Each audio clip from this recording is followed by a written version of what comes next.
everybody, welcome back to Kai Talks NFL, and today I'm going to be doing my Week 9 NFL reactions. If you guys do enjoy today's video, let me know with a like, because I'm trying to grow my channel and it'll help boost the algorithm a little bit. With all that being said, let's get right into it. Alrighty guys, so the first game we got is Thursday Night Football. I kind of did a more in-depth reaction on this on YouTube Shorts or TikTok, wherever you want to watch it. So this one's kind of going to be a little shorter. This was Lamar Jackson's return game, and he had a hell of a day. 18 for 23, 204, and 4 touchdowns. Baltimore legitimately has a shot to make the playoffs this year. I would not be surprised at all with how this division is going. Definitely one of the weirder divisions in the NFL. And then Derrick Henry finally remembered he is Derrick Henry. So he had 19 carries for 119 yards. On the receiving game, there were 3 touchdowns here, Mark Andrews having 2 of them. And yeah, Lamar Jackson was just lighting his guys up. On the defensive side of things, Malachi Starks had 1 interception, and it looks like they got to Tua 2 times. On the Dolphins side of things, Tua just didn't look good, not at all. The guy didn't throw any touchdowns on the day, and all the points came from the kicker. He couldn't get the ball moving, man. He isn't good. And there were a couple wide open passes where he just missed. It might be time to move on from Tua after this season. A-Chain did okay. He had 67 yards. Waddle led the team, and they got 2 sacks on Lamar Jackson. And one final thing, Mike McDaniel needs to go. That guy sucks. The next game we got is the 49ers beating the Giants 34-24. I know what Christian McCaffrey did. I'm going to tell you right now. Christian McCaffrey signed a contract. In order for him to stay healthy, the whole team would get injured. And he said yes. I mean, our team is made of fucking popsicle sticks, dude. Michael Williams out for the season? You've got to be kidding me. But looking at the bright spots on the 49ers, Mac Jones, hell of a day. 19 for 24, 235, 2 touchdowns. I think it was perfect the whole first half. I still want to see a couple more games out of Purdy, but it's looking like he's the better quarterback. Well, obviously this season he's been the better quarterback, but I could definitely see Purdy turning it around. I just want to see a couple more games from Purdy until I'm gonna say Mac should start. And next we have a Christian McCaffrey legacy day. He is proving that he could be a top 3 running back in the NFL right now. He is looking like 2023 Christian McCaffrey out there. He had 28 carries, 106, and a touchdown. And Brian Robinson Jr.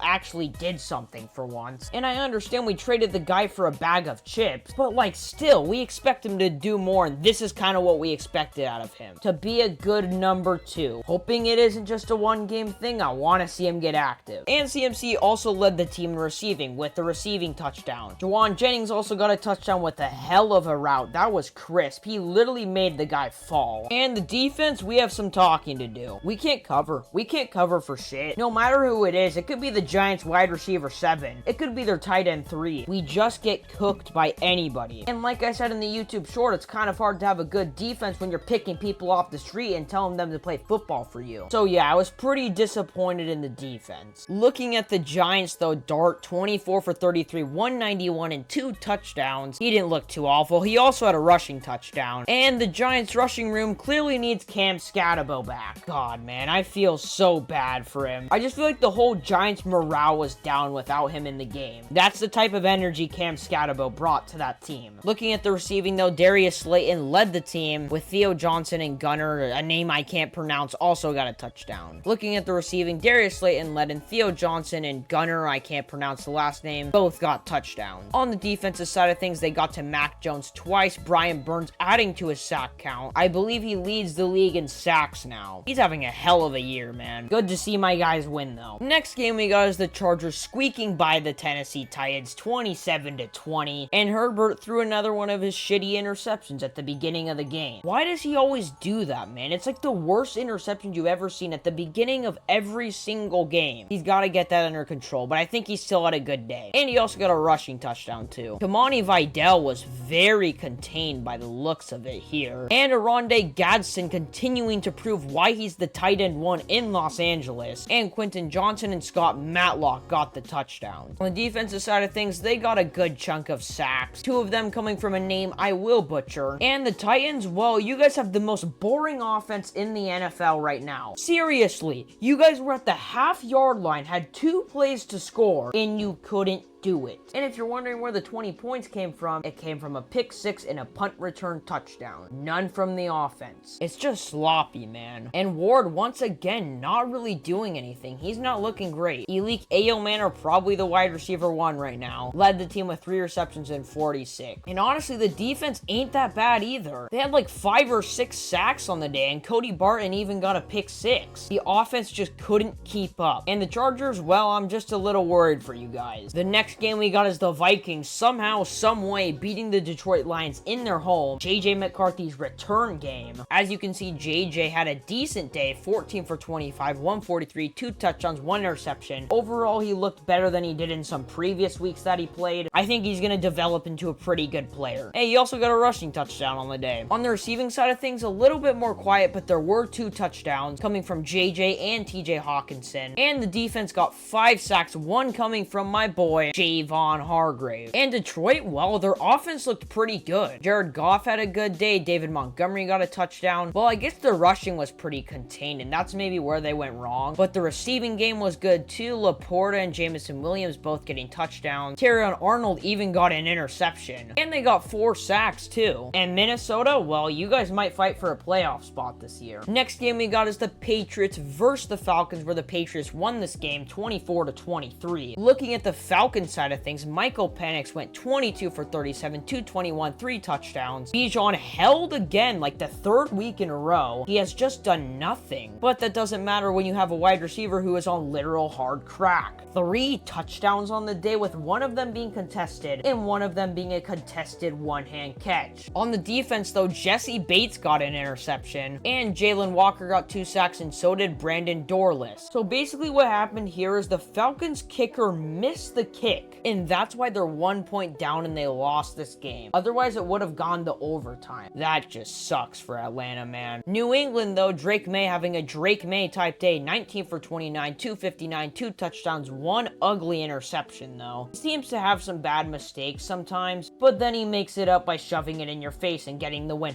The Patriots are 7-2 right now. Like, I thought they were gonna be decent, but I didn't think they'd be this good. Terrell Jennings got a rushing touchdown here. Demario Douglas led the team in receiving. Kind of like I said, there's gonna be a different number 1 guy in New England each week. It depends on who's covering Stephon Diggs. It depends on who's covering Hunter Henry. It's going to change every week. But Demario Douglas got a touchdown, and so did Stephon Diggs. On the defense, well, it looks like they only got to Penix 1 time. No interceptions, but they walked out with the dub. 7-2 Patriots. Damn. Next game we got is the Steelers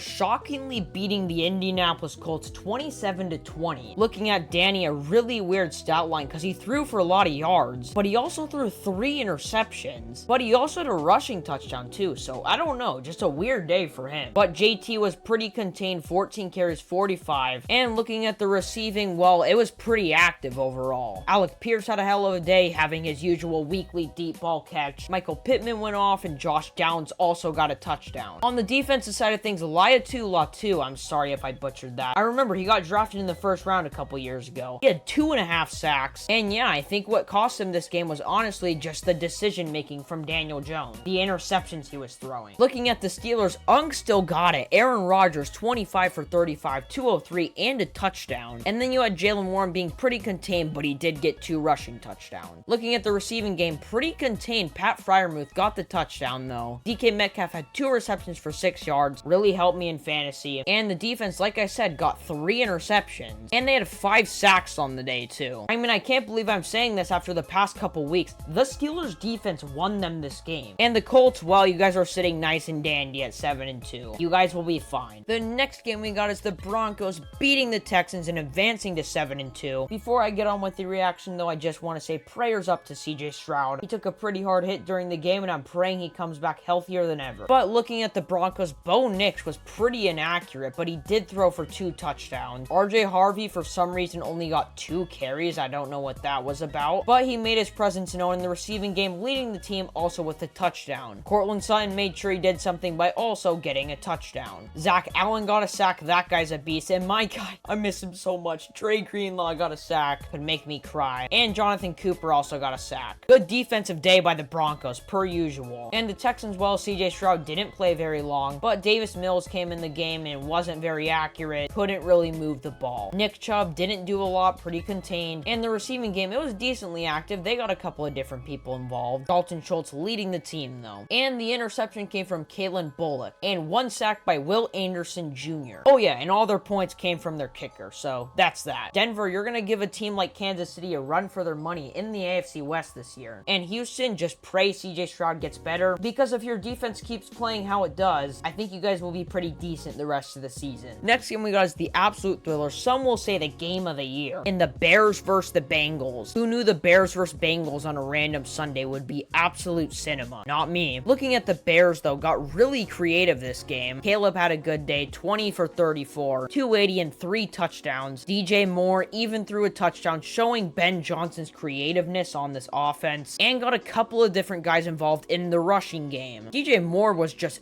all around the board, passing, rushing, and receiving. Colston Loveland has arrived, 6 receptions, 118, and 2 touchdowns, caught the game winner. So basically, it was the end of the game, right? Chicago was kind of choking. They needed to kick a field goal to win the game. And for shits and gigs, Colston Loveland decides to go down the field and catch the touchdown for the win. Crazy day by him. There were 2 interceptions on the day, one by Tremaine Edmonds, which was believed to be a pick 6, but then it was called back. And then Nashawn Wright also got an interception. CJ Gardner-Johnson, the newest Bear, got a sack. He'll get cut in 2 weeks. And then you got Austin Booker, who got a sack. Just the battle of 2 collapsing defenses. Looking at the Bengals, though, Joe Flacco, what a weird stat line. The guy almost threw for 500 yards, had 4 touchdowns, but 2 interceptions. Chase Brown, I mean, the guy just might not be very good. He's not a running back 1 caliber running back. I think he's better off as like a running back 2. T. Higgins stepped up as the wide receiver 1 today. 7 receptions, 121, and 2 touchdowns. One was one of the craziest touchdowns I've ever seen. I mean, the ball was like bobbled up and he extended and grabbed it. It was one of the craziest touchdown catches I've seen. But Uno was still there because 6 receptions, 111 yards for him. Yoshi Voss got 1 touchdown and so did Noah Fant. Receiving game got really involved for the Cincinnati Bengals.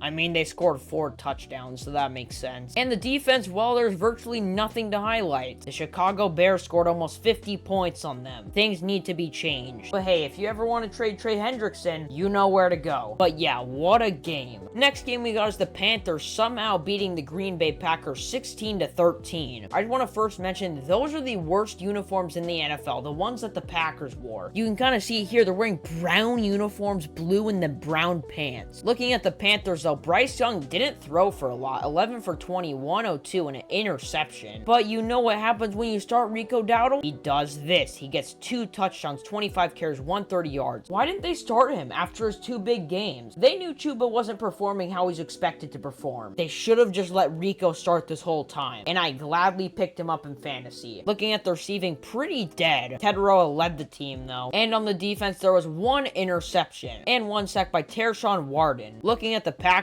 now, Jordan Love did throw for a lot, 26 for 37, 273, and an interception. Jacobs got a touchdown, and unfortunately, I believe Tucker Kraft tore his ACL. That guy's going to be a generational tight end, and that really sucked to see. But Romeo Doubs did lead the team. Xavier McKinney got an interception. That guy gets a lot of interceptions, doesn't he? And he also got a sack, too. I just saw that. Well, these are just 2 low-scoring games besides the one and only Rico Dowdle. I don't know why Dallas didn't keep him. Dallas making dumb moves per usual. Next game we got is the Rams putting BTA to the New Orleans Saints 34-10. Shock, I mean, didn't really do much. 15 for 24, 176, 1 touchdown, 1 interception. You know it's bad when Taysom Hill leads your team in rushing in 2025. What is happening with Kamara? Seriously. Rashid Shaheed led the team receiving, with Jawan Johnson getting the touchdown. Chase Young got a sack, Jonah Williams got a sack, and that was about it for the Saints. The Rams, though, Matthew Stafford playing like he's 21 years old, 24 for 32, 281, 4 touchdowns. This is what quarterbacks think they're going to become if they unretire. It's just a Matthew Stafford thing. Kyron Williams, huge day though, 25 carries, 114, and a touchdown. Corum also got a good chunk of carries too. Puka is back and making his presence known immediately. Matthew Stafford put on a dime for him to get the touchdown. And you know, the Rams are rigged, so they also have another wide receiver 1 named Davante Adams. And he had 2 touchdowns, and so did Tyler Tyler Higbee. It's rigged. It's rigged, dude. They should not have these two on the same team. Looking at the Rams defense, Emmanuel Forbes Jr. got an interception, but there's only one sack on Tyler Shuck the whole day. Did it really matter? They held him to 10 points. The NFC West is going to be extremely competitive this year. Next game we got is the Jaguars versus the Raiders, where Geno Smith kind of had a frontal lobe until the final play. Looking at Geno Smith, 29 for 39, 284, 4 touchdowns, and an interception. He remembered that he can throw touchdowns and not only interceptions. He remembered that the team that doesn't have the same colors as him is the bad team, and he also remembered he's an NFL quarterback. Ashton Jeanty pretty contained though, 13 carries, 42, but Ashton Jeanty did get a touchdown in the receiving game. And Brock Bowers immediately making his presence known after that injury. 12 receptions, 127, 3 touchdowns. He is so damn good, man. Looking at the defense, Isaiah Polamau got an interception, and Max Crosby also got a sack. But the Jaguars, I'm a little nervous for them. I think they might be frauds. Prove me wrong, Jacksonville, in the next couple weeks, but even though you guys got the win here, you guys aren't looking too amazing. Next game we got is the Bills beating the Chiefs 28-21. It's good to see, but can you guys please do this in the postseason? Looking at Mahomes, though, not the greatest day. 15 for 34, 250, and an interception. Kareem Hunt got his usual touchdown. Rashee Rice got a rushing touchdown, and Rashee also led the team receiving. Looking at the defense, it looks like they got 3 sacks, one of them coming from Trent McDuffie. And yeah, that was about it for the Chiefs. Looking at the Bills, though, Josh Allen nearly perfect, 23 for 26, 273, and a touchdown. James Cook had a hell of a day. Josh Allen had 2 rushing touchdowns. He's such a good overall player, man. You could take him rushing or throwing. And Ty Johnson also popped one in. Dalton Kincaid continues his emergence, getting 6 receptions, 101, and a touchdown. And defense, well, Maxwell Harrison is a dog. He was playing really good coverage all game, and he got the game-sealing interception. I mean, he was a first-round pick for a reason. But yeah, the Bills get the dub. Please do this in the postseason, though. And finally, we have the Seahawks putting BTA to the Washington Commanders. Once again, before I start this reaction, prayers up to Jayden Daniels because he did have a left arm injury. Washington fans just hope he comes back the rest of the season, and I'm praying for Jayden Daniels' health. But looking at Darnold, he could literally be in the MVP conversation right now. He is playing better than he was in Minnesota. He went 21 for 24, 334 touchdowns, and an interception. He's going crazy, man. And running game, pretty contained, but AJ Barner did get a touchdown. JSN proving why he's a top 5 receiver in the NFL, getting sneakily close to maybe even the top 4, top 3, having 8 receptions, 129, and the entire receiving game got involved. The entire Commander secondary is a liability, but Cody White got a touchdown, Torrey Horton got 2, and Elijah Arroyo got his first career NFL touchdown. Dude, they just got cooked all game. Looking at the defensive side of things, Ty Akota got an interception, and it looks like they got to Daniels 4 times, with Leonard Williams getting a sack. Hell of a player, man. And like I said with the Rams, the NFC West is going to be extremely competitive this year. I couldn't tell you who was going to win it right now. Looking at the Commanders, though, Jayden Daniels, 16 for 22, 153, 1 interception, and unfortunately, he went out of the game with an injury. Chris Rodriguez Jr. got a rushing touchdown, so did Jayden Daniels, making his impact there, but Ja'Cory Krosky-Merritt, man, just didn't really do anything. He slowed down the past couple weeks, not gonna lie. The receiving game, dead as you could imagine. Luke McCaffrey and Terry McLaurin were out, so Zach Ertz really stepped up. The defense, there is nothing virtually good here, besides a Mike Sainristil interception, but pretty much every single player is a liability, besides maybe Bobby Wagner. But yeah, the Seahawks put BTA. Anyways, that is it for today's video. I hope you all enjoyed. If you did, let me know down below, and I will see you all in the next one.